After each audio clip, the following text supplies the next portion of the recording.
You're in the whole 6010. Focus, fantasy focus. Hello and welcome into Fantasy Focus Football. My name is Daniel Dopp, joined by Fields Yates and Mike Clay. We got a huge wide receiver show set up for today. Mike, this is your first time in our new studio, though. I want to really quickly give you the floor. What do you think about the new digs that we have? I love it. We don't have enough time. Field, let's go ahead and get into our Tier 1 of rankings. I'm leaving. We are so back. I want to know why Field gets the ball. I mean, I feel know, like right? Keyshawn Johnson right now. Why does he get the ball? Remember the damn ball? Is that what you want? There you go. Go ahead, take it. Okay, Yeah, look, I'm a good teammate here. Is that going to be the Hand talking ball off. ball? Is that how that works for the How show? do I hold it? Like this, right? So I can't Yeah, fumble? well, that's a good idea. If you want to speak, we don't raise our hands. We ask for the football. ask And then for you the- can Oh, that's speak. right. Okay. Yeah. We're going to break some stuff. That is exactly how it's going to work. Nothing wrong with that. Going to have a ton of fun, though, on today's show. By the way, in case you were wondering, every Tuesday for the offseason, our podcast is going to be simulcast on ESPN2 at 2 p.m. Out. Go check that out. That is going to be Mike a Clay. ton of fun being able to see that. Yeah, That's why I'm even here. Mike gets on TV. I only show up for those shows. If they're on like TV, I'll be digital. here. Yeah, digital. Like, You're not doing. like in prior years, like a lot of notable quarterbacks would only show up to the mandatory part of the offseason program, right? Maybe minicamp. No OTAs. We can't be bothered with OTAs. Mike Clay is the franchise quarterback of Fantasy Focus during Yeah, the look, offseason. if it's voluntary, I'm sleeping in that day. That's You know, right. I have You're the other Aaron things to Rodgers do. of our Like group. notable sleeper. Man has woken up past 7 o'clock like once over the past 25 years. That's right. All right, we got a big show today. Very honestly, there's a bunch of wide receiver tiers we're going to dive into. Field, you've got 8 tiers of wide receivers we're baby. going to talk about. Yep, that's right. And we're going to start with number 1, Daniel. And let me just use this word now because I'm going to use it a lot again. Depth. A lot of depth. As we mentioned yesterday on the show, the tiers are named whatever I feel like naming them. And so tier 1 for me is wide receiver 1 overall is within reach. I have 6 players in this tier. Tyreek Hill, CeeDee Lamb at the very top. Amon-Ra St. Brown for the Detroit Lions. Jamar Chase, Justin Jefferson, and Jake Bobo from the Seahawks. Okay, Bobo didn't actually make tier 1. Okay, all right. He did not actually make tier 1. I wasn't surprised by that. Yeah, You but were. you You're didn't like, even- what? you didn't even I didn't think see about this it. at all. Like I expected that. Yeah, so I just want to make something very clear right now. At the time of this conversation, it is Tuesday, Daniel. It is July 30th. I was going to say January, but we are far from January. Far from January, yeah. I switched my top 2 wide receivers recently, Tyreek Hill and CeeDee Lamb. Yeah, I wanna know about that. Really specific to this reason. As of this moment, CeeDee Lamb is not with the Cowboys at training camp. I do believe that at some point before the regular season begins, the Cowboys and CeeDee Lamb will have a contract in place.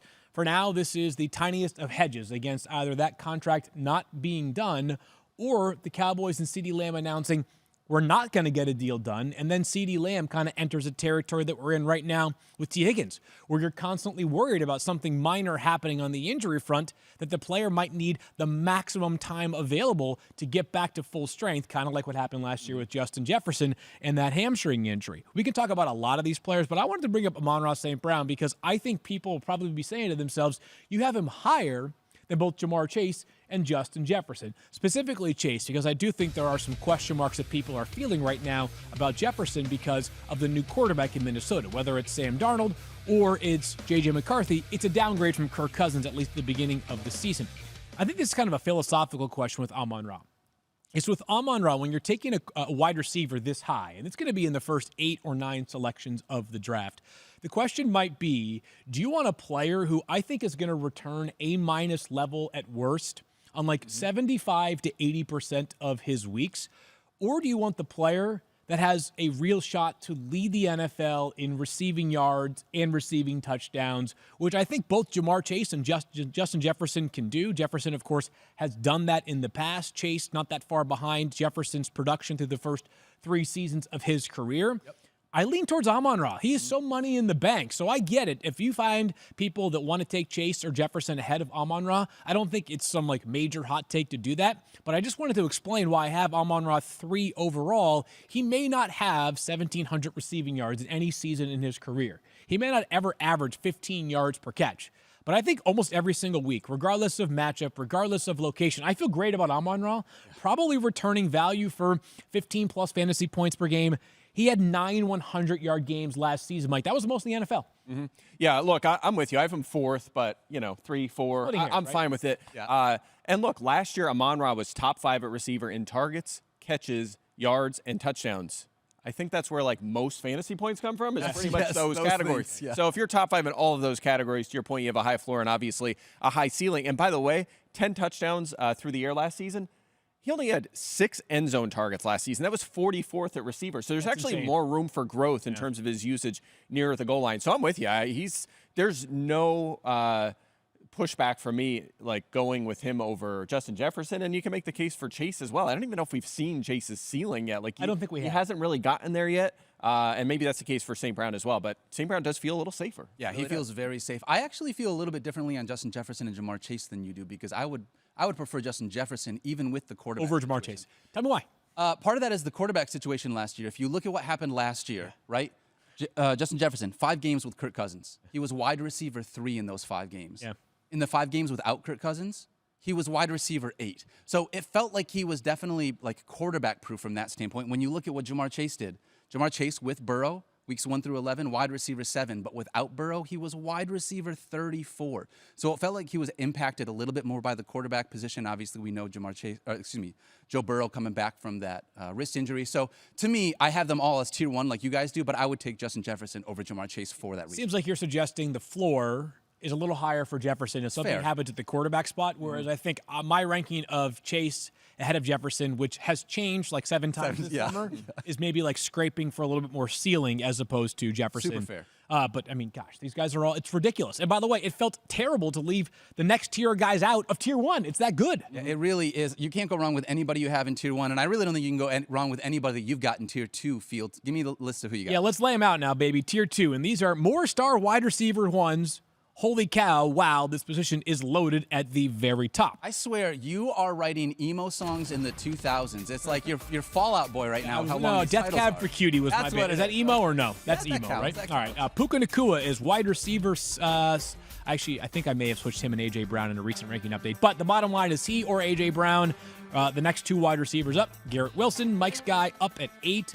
Marvin Harrison Jr., wide receiver 9 for me. Devontae Adams at wide receiver 10. I heard that wow from you, Mike. What bothers you about that tier? Yes, I mean, look, if Marvin Harrison finishes wide receiver 3 this season, I don't think that would necessarily shock us because we've seen that from these high pedigree wide receivers. The only thing is where he's going in drafts. You're drafting him pretty close to his ceiling in, round 2 at this point, late in round 2.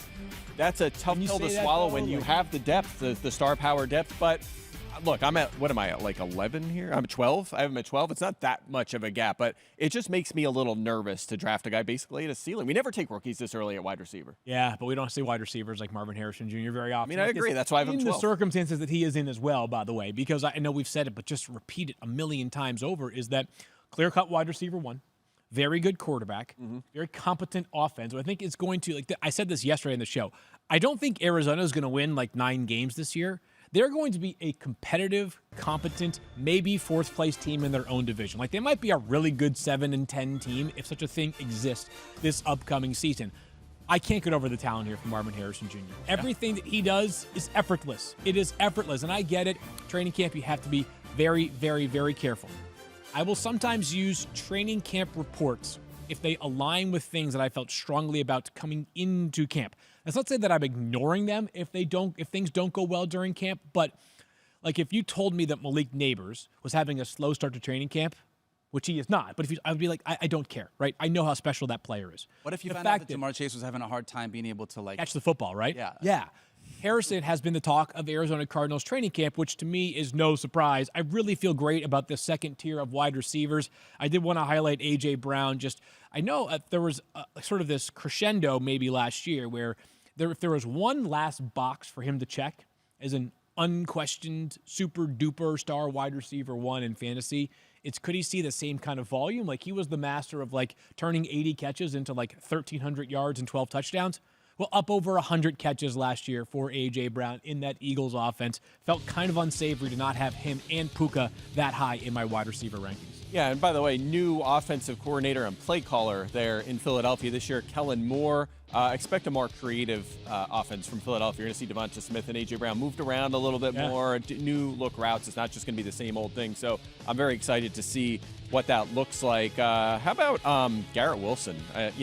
we're kind of, for the second straight year, betting on a leap, of course, with Aaron Rodgers there at the quarterback position. But I have an interesting, you guys know I like stats, right? It's been a while since we've really done the show. I have some stats for you here. A stat on Wilson, too. Field, will you do me a favor? Let's see which stat you like more, Mike's stat or my stat. Okay, Mike, ready? you go ahead. All right, so Garrett Wilson, I'm going to win this. All right, this is awesome. All right, go ahead, Mike. All right, wide receiver 4 in targets since he was drafted. The rest of the top 10 in that category: Devontae Adams, Tyreek Hill, CeeDee Lamb, Stephon Diggs, Amon-Ra St. Brown, A.J. Brown, Michael Pittman, Justin Jefferson, Jamar Chase. All great players, right? All great players. Wilson, during that span, averaging 12.6 fantasy points per game. The other 9 I just mentioned, 18.7. All of them are at 17 or above. Is that not incredible? That just shows you the problem that he has had, which is quarterback inefficiency and a lack of touchdowns during the span. So that just shows you the ceiling Wilson has if he has better quarterback play and scoring opportunities.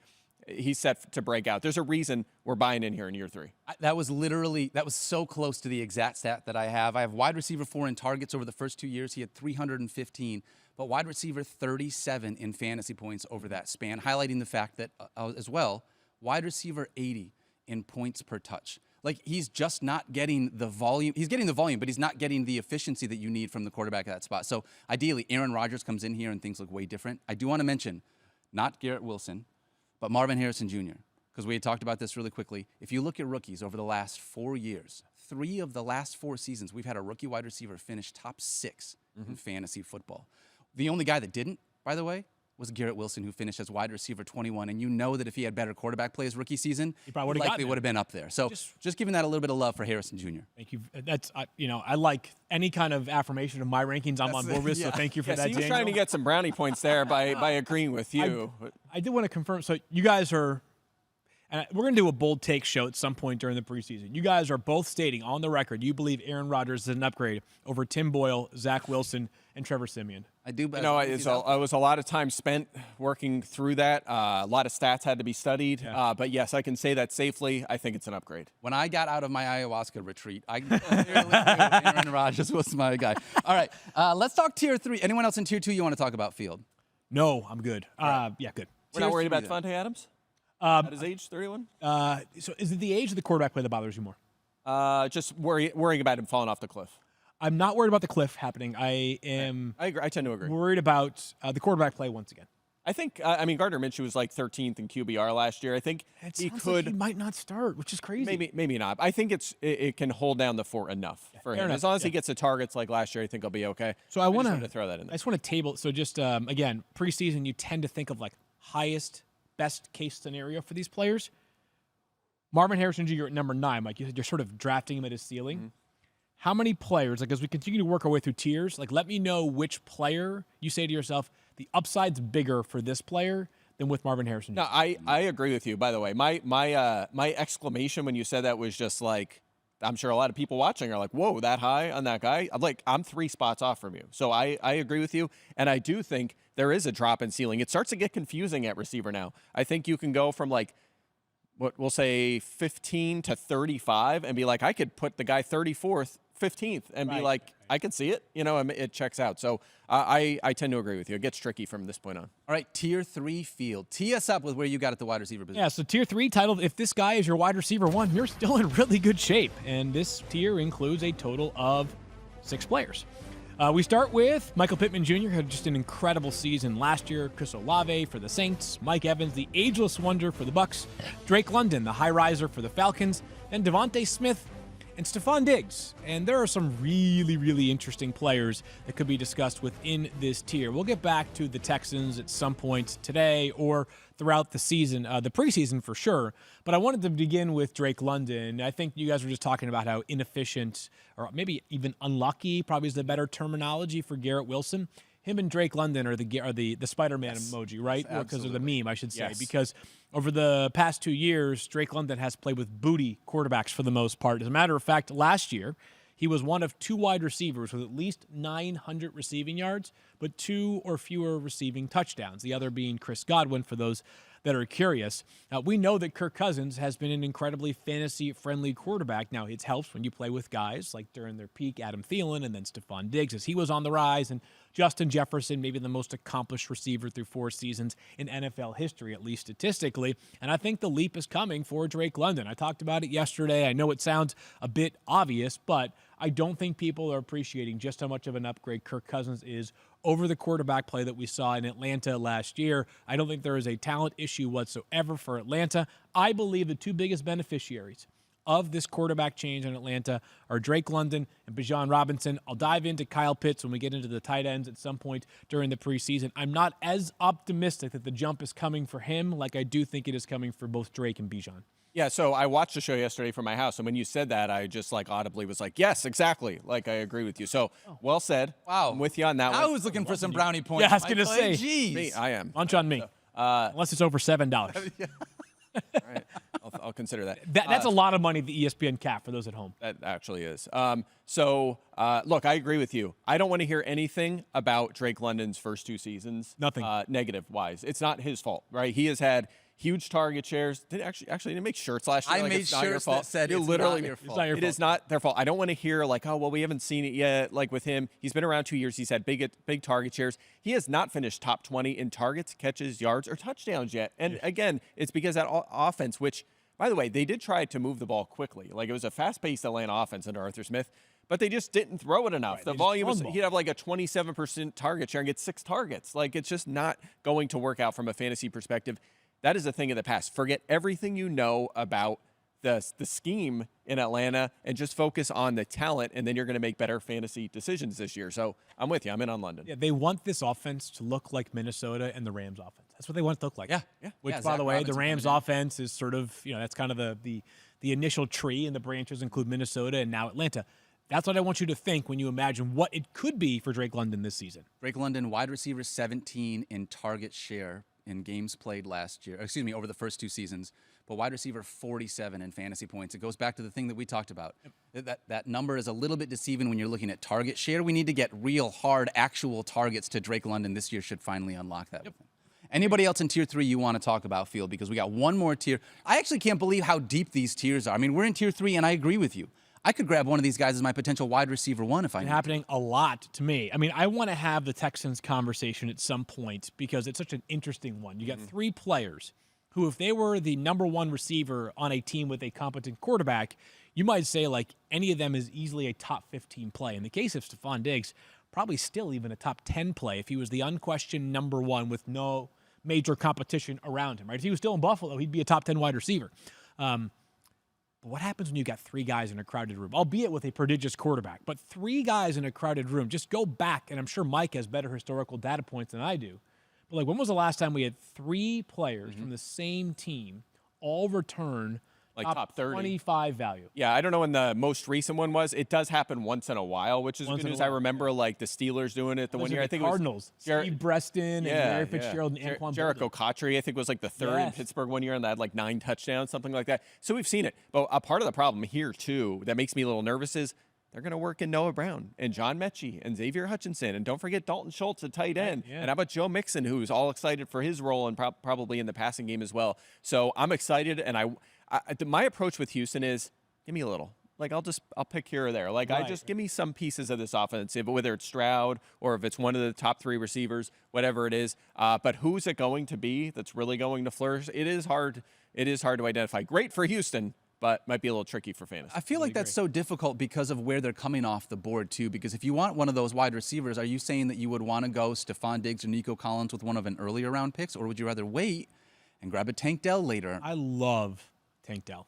I think he might be the odd man out in terms of weekly starting consideration. Until as long as Stephon Diggs is still there. I mean, Stephon Diggs, again, if the Texans didn't view him in the light that I think we are portraying him right now, they wouldn't have traded the 2025 second-round pick and turned this into a contract year for Stephon Diggs. They don't want this to be the one-year rental. They want this to be a foundation piece. And Nico Collins just got a ton of money this offseason.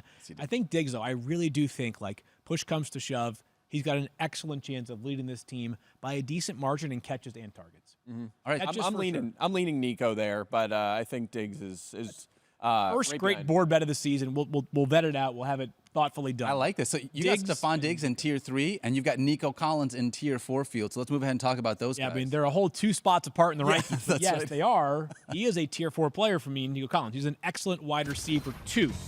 I probably lean a little bit more towards guys that could put up like 8 for 99 in a given week as opposed to guys that are good for like 5 for 125. That's fair. Right, which is where Nico Collins is versus Stephon Diggs. But this tier right here is 7 players: DK Metcalf, the aforementioned Collins, Jalen Waddle, big payday this offseason, Cooper Kupp, Brandon Ayuk. We'll talk about that one a little bit more, of course. Deebo Samuel and DJ Moore.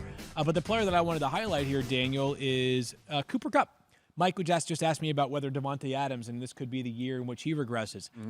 Is that in play for Cooper Kupp? I don't think it is. I am confident that Cooper Kupp, healthy, comes back and looks much more like himself going into this season.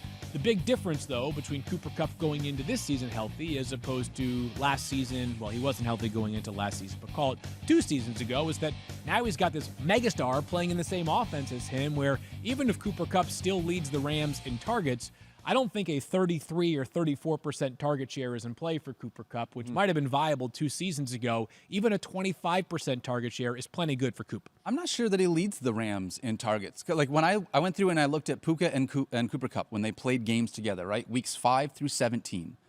Puka Nacua had more targets, more receptions, more yards, more end zone targets, more first downs, and more fantasy points. And that's with Cooper Kupp being there the entire time. So I think that they both can be guys there, but like, I don't think it's a given that we're going to see Cooper Kupp get back to that level. Yeah, sorry, I wasn't saying he will. I'm saying like he could lead them Got in it. targets. Understood. Like, no one here would be stunned if I think Puka Nacua will lead them in targets, which is why I have him at wide receiver 6.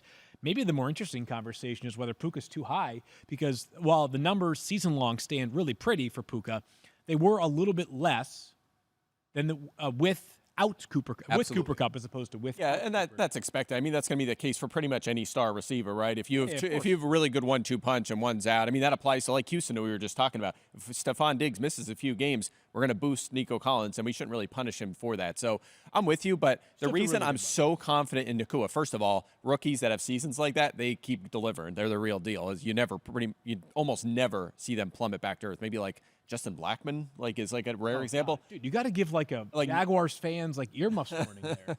Hey, wait, there's a lot to like about them, so as we'll get to here shortly. But with Nacua, he still kept delivering at a high level when Kupp was back. It might have been a little bit of a drop-off in target share, but the production down the stretch, game after game after game, was just huge production. So, and Stafford's back. I mean, there's really no reasons to be worried about it. Just when you're nitpicking A.J. Brown versus Puka Nacua, those kind of conversations. Sure. That's how you might break the tie when you're talking about Puka Nacua with Cooper Kupp. Yeah. Lot to go on here in tier 4 field. A lot of wide receivers here. A lot of guys that we could trust, though, as starters for our fantasy team if we How about the need them. Niners, though? Are you factoring in potential trade for Brandon Ayuk here? I am not. I don't think he's going to get traded, but I would feel more confident if the contract was resolved. He would be higher in my rankings if this contract got done tomorrow, 5 years, $125 or $135 million, whatever it's going to take. For now, and I'll keep calling it the T. Higgins, which is kind of unfair to T, but it's the possibility that like a minor injury turns into a month missed. My only hedging for Ayuk is taking Ricky Pearsall with my last pick. Yes. That's it for now. Otherwise, no adjustments for the moment. Ideally, you can grab both of those 49ers wide receivers, and you should still be in a really good spot this year. Pearsall, baller. All right, so we're through the first 4 tiers. Field, I'm going to ask you to sort of sit this one out for a minute. Mike, let's talk about where Field was right and where Field was wrong. These chairs are How so long do we comfortable. have here? We got long enough. Let's say that, buddy. Back. Anybody that you just, off the bat, you look at Field's tiers, I don't want to say that you just flat out disagree with, but guys that you see differently than Field does. First of all, we are pretty much on the same page. A lot of alignment on these. Which happens at the top of the rankings usually. Of course, it certainly does. I am sticking. One thing that jumped out is I'm sticking with CeeDee Lamb #1 overall. And I was like, when I saw you move Tyreek up to #1, I wasn't sure why yet. Obviously, you just laid out it has something to do with his contract situation.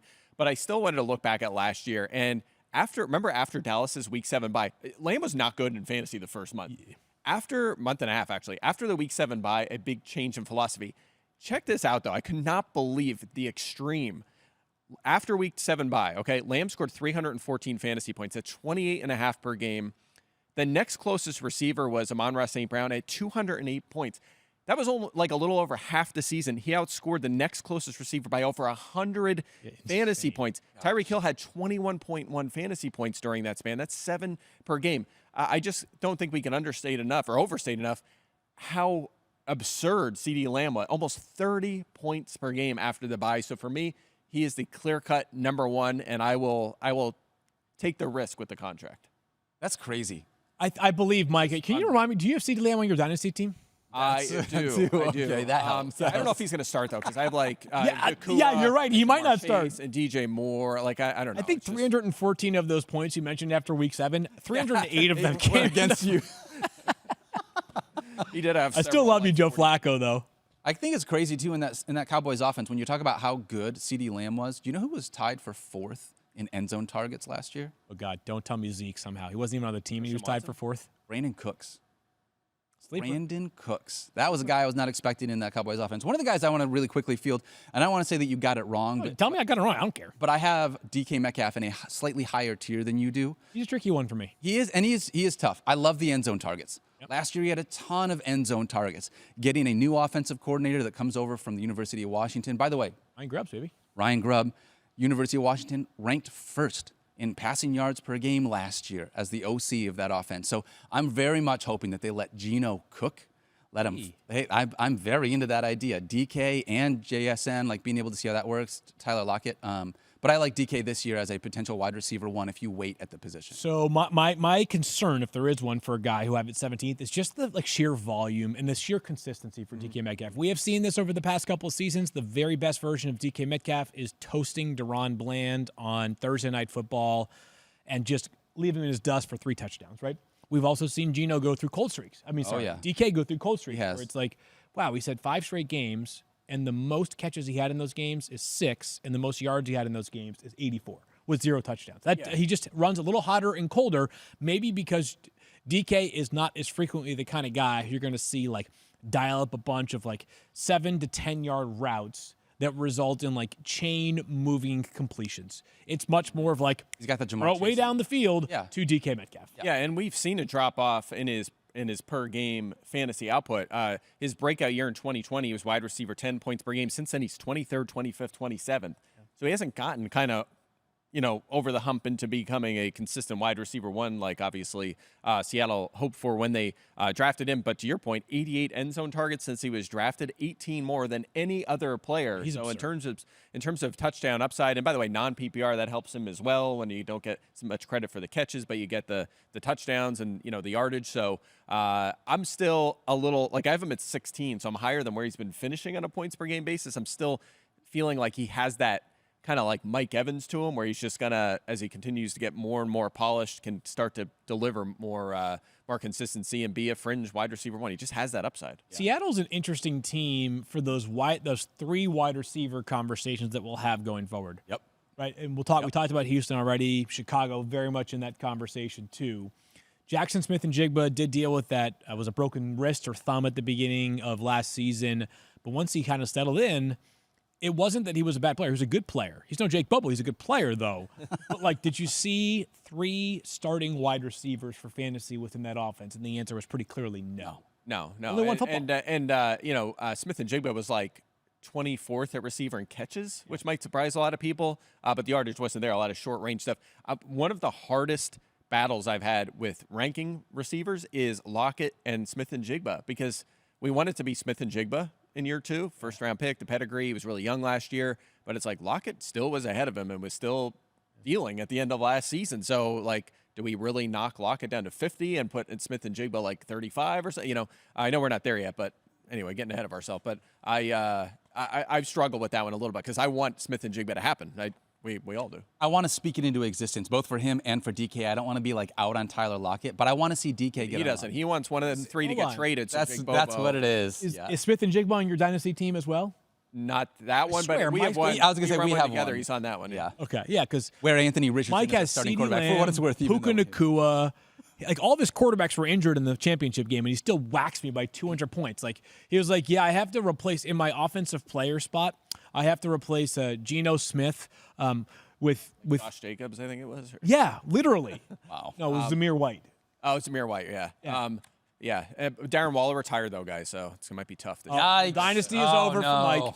Yeah, we'll see. That's no good. All right. Okay, fine. You know what? You trade me Breece Hall, like we tried to do last year. And You can have 2 good tight ends. You can take George Kittle. Okay, we'll talk. We'll have a conversation about that. All right. Got this. Need a tight end.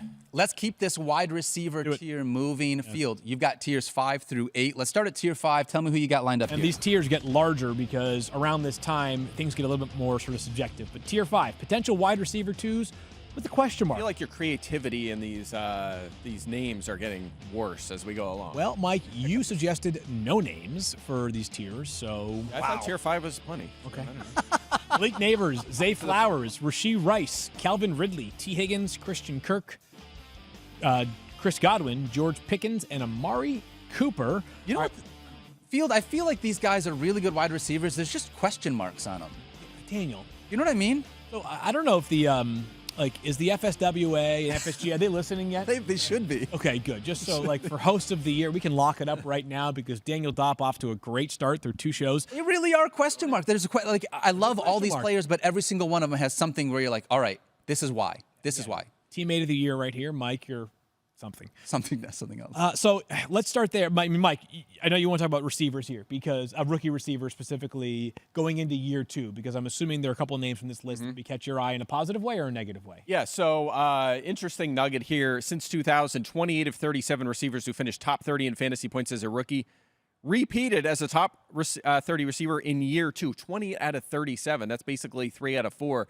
That tells you that if a guy has a big rookie season, like we talked about with Nacua earlier, they're going to deliver next season almost every time. And there was quite a few last year, actually more than we're used to seeing, including Rashee Rice was one. Obviously, I mentioned Nacua. Flowers, actually, who's on your list here, just missed the cut at 31, but, kind of close enough. He was very successul. We'd all agreed a really good rookie season. So that gives me optimism that he can do the job again this season. So I feel good about him. He's a guy in our staff mocks we've been doing that I've been identifying and trying to get a lot. I always get, sniped by Tristan or you. For some reason, I don't know why. It always happens, but I draft the good players. I am in on Zay Flowers, and I feel like he's flying under the radar. There's a lot of Rashad Bateman hype, but no Zay Flowers hype for some reason. Rashad Bateman, who they signed to a $5 million per year extension this offseason. Okay, let me ask you this, both of you guys. I'll start with you, Daniel, and then I think you want to talk about Malik Neighbors, which I could do for the rest of the show. So let's do that next. Am I forgetting Lamar and a wide receiver 1 during his career? This is not a Lamar thing, by the way.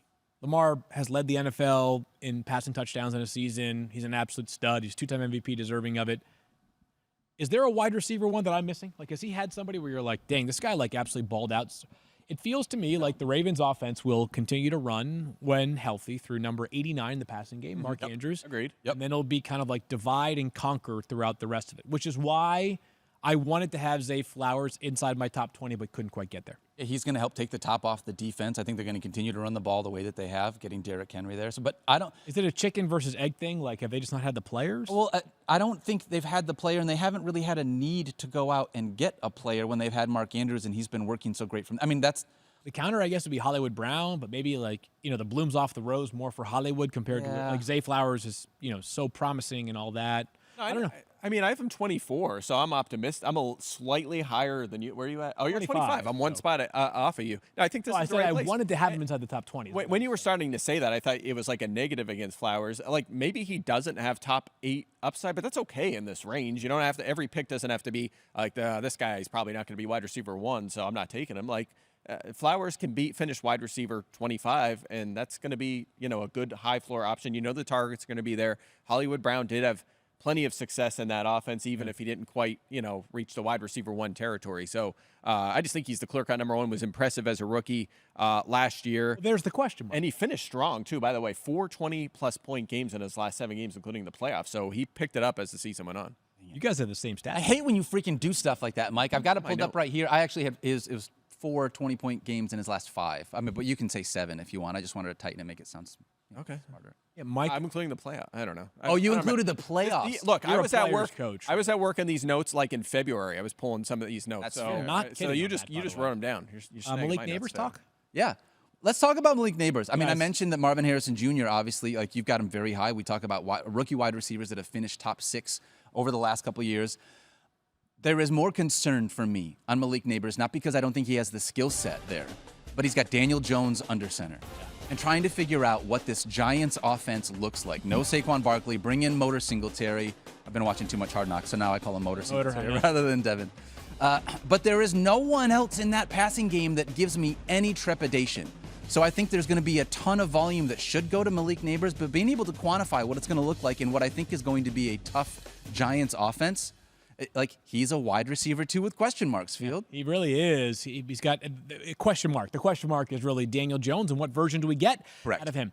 If Malik Neighbors were in Arizona, I don't know that he'd be wide receiver 9 for me. He'd be darn close, though. He'd be, might be wide receiver 10. I mean, he might be wide receiver 9.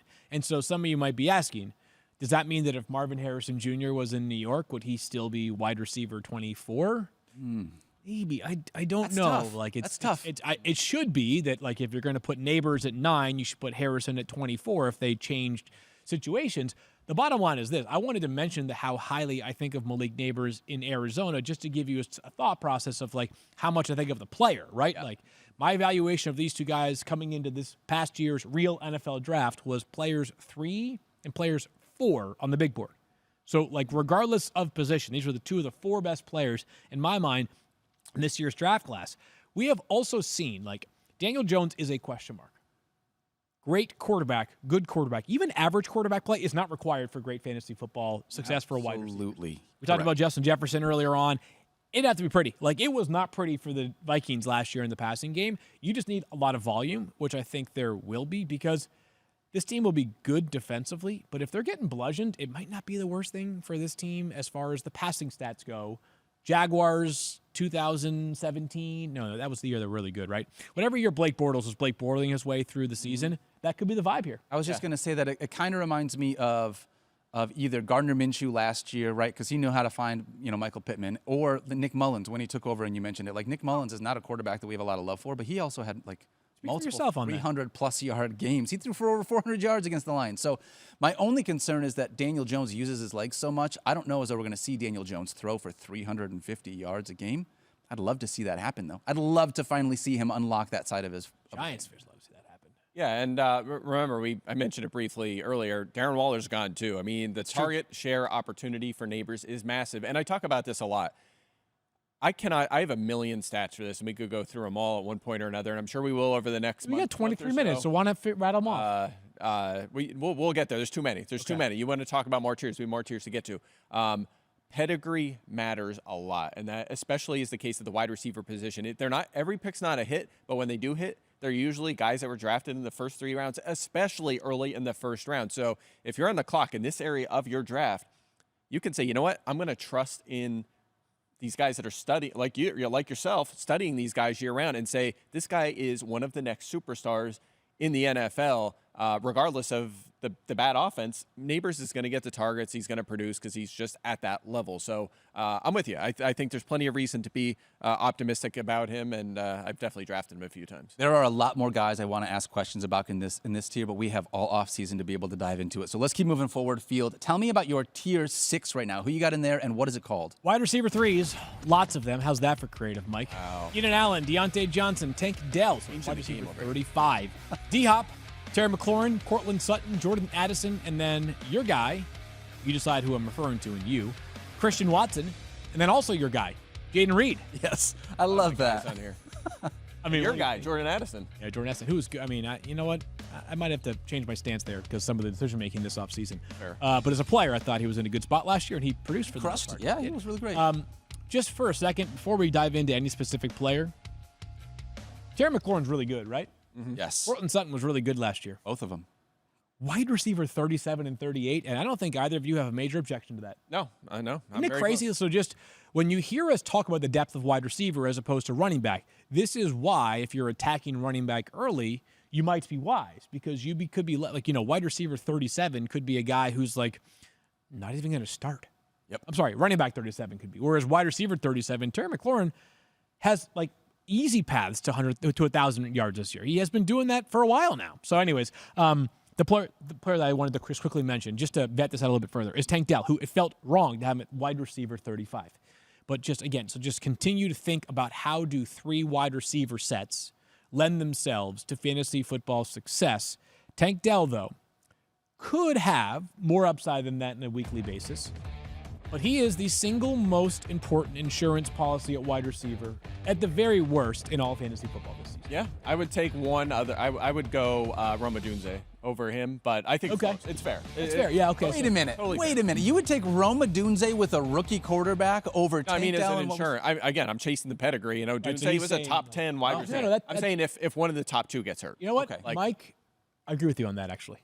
All right. I love Tank Dell. did it. And I love Okay. C.J. Stroud, obviously. So you're saying if one of the Bears gets hurt, Right. you would rather have Roma Dunze than if one of the Texans gets hurt, you rather having Tank Dell? Yes. Interesting. I'd rather I have don't Tank want to Dell. board bet that because I don't want to wish. Yes, you either don't want wanna to put that into existence. But that's like an interesting poll at the very least. Like, which we'd be- insurance policy? Odunze we might have ahead of Neighbors, frankly. If one was of the Allen or number Moore 2 were not option. there, I Yeah. think it certainly would be in the conversation. Like a lot of these names have him in the same range. Deontay Johnson, one of the most fascinating players this year. Absolutely. Love him a lot. Elite route runner. Remember, when Bryce Young was throwing to Adam Thielen last year, the efficiency was good, sometimes great. And now you bring in Deontay Johnson, who's going to get wide open. I mean, I like that one a lot. And of course, we're gonna spend some time on this over the next month. I know we're going to Christian Watson versus Jaden Reed. I agree with you. I have Watson just ahead of Reed. But I think I don't get to think you play do. like I get to be the guy like the field. No, like I get the other wide receivers from the Packers. Oh, no way. gonna board bet. Dontavian Wicks and Romeo Dobbs. No, not like it. Not all of combined, them. But Okay, like all I right. That just, offense is going to be great. It's going to be a fun offense. Tough for fantasy, but fun Yeah. fun as a Packers fan. I'll tell you what, we got a lot of Green Bay Packers? Packers wide receiver talk coming up later on in the show. All right, let's keep this moving, Field Yates. We got Tier 7. Do we finally get to another rookie wide receiver here? Yeah, so Tier 7, my name was, I did this in Serbian just to make Mike more compelled. It's Being interesting. a wide receiver 3. Okay. Read it in Serbian. There must be like 400 guys on this list. Has a path to being a wide receiver 3. No, for graphic purposes, I capped out all tiers at 10 players. This one has 8 total. Lad McConkey, Mike Williams, Hollywood Brown, Jackson Smith and Dunze, Jackson Smith and Jigba, Roma Dunze. Sorry, I just put those guys in one name. Tyler Lockett, Adam Thielen, and Jacoby Myers, who was rock solid last season, although he did taper off quite dramatically down the stretch. But I found myself drafting him a whole lot in our mock draft project. And so, again, preseason, we're wired to think of like the best case scenario for the guys as opposed to imagining what could be really bad. It's not fun to think about the bad It's not stuff fun. yet. It's not fun. But Jacoby Myers is just a really good player. Like I heard Antonio Pierce talking about like they were asking him like who's the one guy that surprised you so far this preseason. He's like Jacoby Myers. He's like he's just a damn good player and like Even he's underrating him. Gardner Minshew was like I got to tell you like Jacoby Myers is just different, man. By the way, these guys have Devontae Adams in that same That's the group. thing, So like yeah. the fact that they're able to. And neither of them, I think, was proclaiming that Devontae is anything other than the clear-cut best wide receiver, maybe second-best player behind Max Crosby on the entire team. But it was a good reminder that, like, Jacoby Myers is doing enough to show himself to be meriting that kind of consideration. You could talk about a bunch of these guys, though. Lad McConkey is fascinating to me. Somebody has to be the leading receiver for the Chargers this season. Mike, do you recall, like, approximately offhand, the percentage of plays that were run plays for the run-heaviest team last season? The highest percentage would probably be like 54%, 53%, something like that. Because people keep hearing, they keep saying, yeah, but the Chargers are going to run the football a ton this season. It's like, okay, they might run the ball 51% of the time, and you're running, let's call it 70 plays per game. Like, just do the math of how many games that is over the total course of the season, how many plays that is. Like, there are going to be plenty of opportunities for Justin Herbert to throw the football. And I think that Lad McConkey is the most talented receiver on the roster right now. Josh Palmer, Quentin Johnson, DJ Chark, amongst the other names here. I don't know that touchdown equity is going to be as easy for McConkey to come by as a slot receiver. Damn good route runner, fast as all get out. Interesting player to me. Yeah, I agree. So the way I have my draft board set up, I have a tier right in this range where it's the 5 rookie receivers that are in this vicinity, right? Is that what it's called? 5 rookie receivers? Rookie receivers. Interesting rookie receivers, yeah. That's all you need to. You need a better copywriter. Yeah. So, look, I've like literally created stats in the past, and like I look back and I'm like, what? Like, Why did I name it that? Terrible at naming stats. Like, I don't, it's terrible. So I can't really talk. But I have a tier, and I just basically want one or two of these guys every draft. And once my starting lineup's filled out, and that tier, of course, is Odunze, Xavier Worthy, McConkey, Keon Coleman, and Brian Thomas. Yeah. If I can get one or two of those guys, and one works out, that's really going to move the needle for your team. I think that's the point, too, is your starting lineup is already filled out, and so these guys are depth wide receiver pieces that you're hoping for upside on, right? And you can definitely see that any one of these Chargers wide receivers, they could potentially turn into the starter. I like Ladd McConkey more than the rest of them, but you're getting them late. I mean, you're potentially getting really great value for the number one wide receiver in that Chargers offense. Yeah, and I like all those guys. I mean, all those guys have a shot, especially like all Keon of them? Coleman to be a 1. McConkey could obviously be a 1. Odunze's like my first target once my starting lineup's filled out. There's a lot to like in this area. Yeah. Heck yeah. I wonder, one of the things I wonder about is the end of that tier that you have, Adam Thielen and Jacoby Myers. Like, Adam Thielen is the tough one for me because you're fighting that ageism. Well, Mike usually fights that ageism when you're drafting him. Mostly have running backs, but yeah. But guys still have value. I mean, he's still going to be, even though we are excited about Deontay Johnson this Do you year. think Mike will be invited to his own daughter's Sweet 16? They'll be like, Dad, you think we're ancients now? Yeah, seriously. No. That's a great question. That's a great question, Mike. Who's the oldest player that you have drafted? Do you The oldest know? player I've drafted, like 22. I would say. That sounds about right. Mike's like, I was targeting I've been targeting all the veterans this year, all the old guys this year. Like, so I walked away with my most recent draft. And I've come up with Garrett Wilson, A.J. Brown. A.J. Brown. 30. These, Yeah. Brown's what, 26? I mean, that's Mike won't questionable. draft Christian McCaffrey, too old. I mean, But obviously. 28. You can't have that. Especially at running back. I mean, that's a topic for another day. So, wow. I mean, Not the number one It's a player in question. fantasy? No, that's the thing, right? How do you not pick him number 1? But he's 28, coming off back-to-back 300-plus touch season. So I'm just saying, at least keep it in the back. I of just your want to. I apologize to clip all that of off. all of our viewers who are over the age of like 17 because you're old. So sorry. Yeah.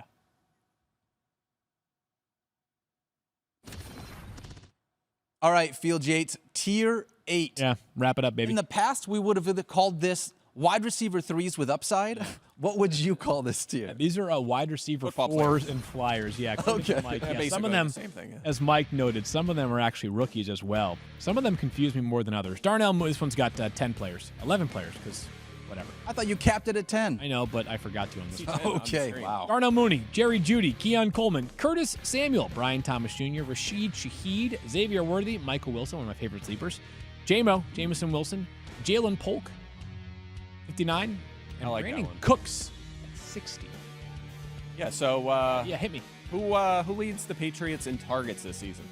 I think he might be on the screen. Ramondre I think- Stevenson? Oh, God.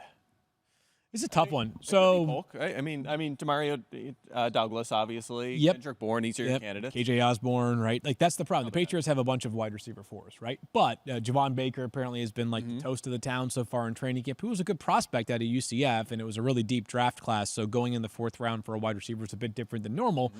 But anybody listen to the First Draft podcast or watch any of the coverage knew that, like, Mel and I each had our guys. One of my guys was Jalen Polk. He was kind of the captain of my guys list. So I felt like I had to put my money where my mouth was and put him inside my top 60 of wide receivers, even in what looks like a pretty bleak situation in New England. Yeah. I think eventually it'll be the Drake May show. And Jacoby Brissett has been totally respectable as like a fill-in, stopgap starter. But this Patriots team is just like really talent deficient at a lot of spots right now. This could be a long year up there in New England, which I guess we are in. So right here in New England, I should say. But I love that player, Jalen Polk. This guy is just tough, dependable, good route runner, vice grip hands, not like this super crazy athlete or anything like that. So he's not going to average 17 yards per catch. But if you told me he pieced together like 60 catches for 720 yards and 6 touchdowns as a rookie, which probably isn't good enough to be a weekly staple, but a guy that if he gets into a groove might be seeing 7 or 8 targets per week, totally could buy that. Yeah, I mean, look, he's a day 2 draft pick. You mentioned Baker. He was Early. a fourth round pick. Yeah.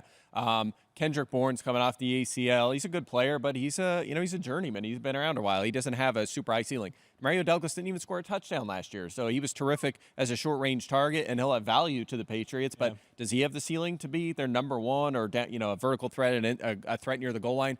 Juju Smith-Schuster probably not making the team. KJ Osborne's a role player. Like, the guy that stands out from this group, I did that last show. He really Field, is for what excited. it's He worth. really is excited about a Jalen Polk. I did that last show. Knocks the I'll tell you what, Mike, you keep going, and I'll help Field with this. Yeah, Real so quiet, Mike. anyway, I agree. I see what I did. We're talking wide receiver 59 here. It's a late-round flyer, but I agree Polk has the most upside. And Let me ask you a question, Mike. I'm going to ask you this while Field fixes this. I've been on the Jamison Williams bandwagon. yeah, that's a tough one. The Detroit Lions, and I said this when I was talking with Field, it is very obvious when I try to look at comps of who Jamison Williams has been and the guys that have been in his position, you basically can't find anyone. Right. Nobody positive, at least. Nobody positive. Right. So when you're in this situation, there has been a ton of great camp reports. I don't know if you listened to Dan Campbell earlier this week.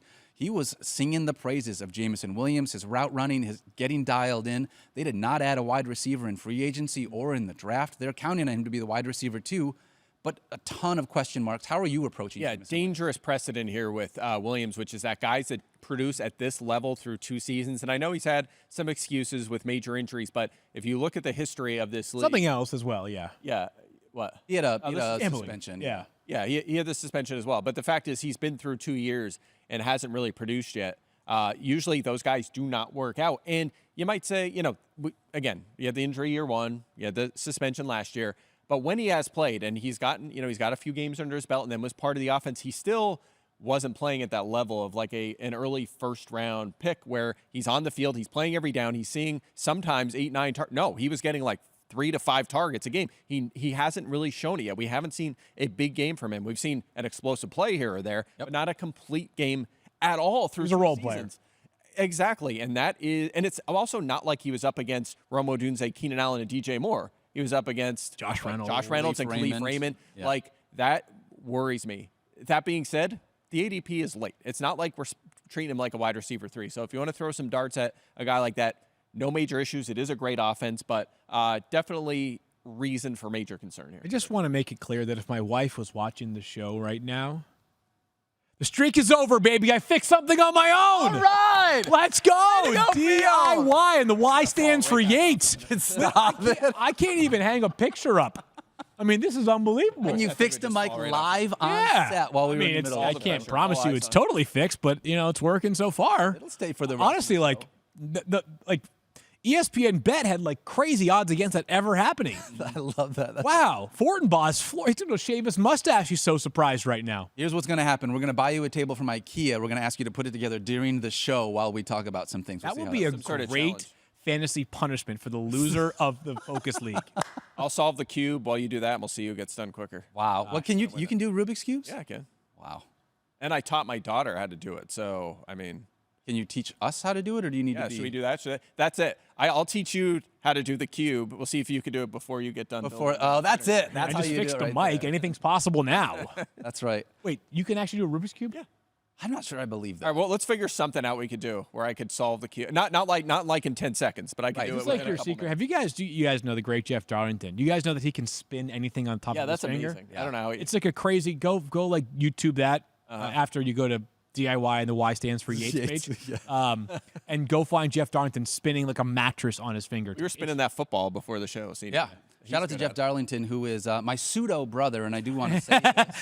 Happy birthday today to Mama Dopp. Happy birthday. I love you so much. I am so proud to be your son. I love you so much. Love being able to spend time with you. I love your mom. Everyone loves your everyone mom. on the show loves my mom. She's Yeah. fantastic. So if you do not know her, you can follow her on Twitter at DoppMama, or X, I guess is what it's called. And Twitter. give her a little birthday shout out because she's a She's gonna be the pretty next, fantastic person. like Mama Kelsey. She's gonna be in the commercials and That's stuff. the goal. Ideally, she starts getting me some commercial deals.